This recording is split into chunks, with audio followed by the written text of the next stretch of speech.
Welcome back to Banking Help SA. This is how to earn Old Mutual rewards points on the Old Mutual app. Watch until the end so you do not miss any steps. And if your app layout looks slightly different after an update, the process is the same. Just follow along. First, open the Old Mutual app and log into your account. From the bottom of the home screen, select Rewards. This opens your Old Mutual rewards dashboard. Choose the Earn option.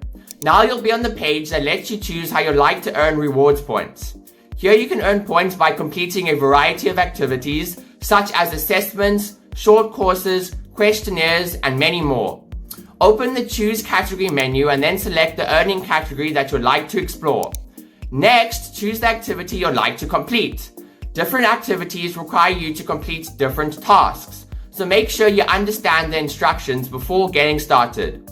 Once you've completed the activity, your results will be displayed and any points you've earned will automatically be added to your rewards balance. It is very important to know that for every 10 points you will earn 1 rand. And that is it. That's how to earn Old Mutual rewards points on the Old Mutual app. If this video helped you, remember to like and subscribe for more easy step-by-step guides. Goodbye.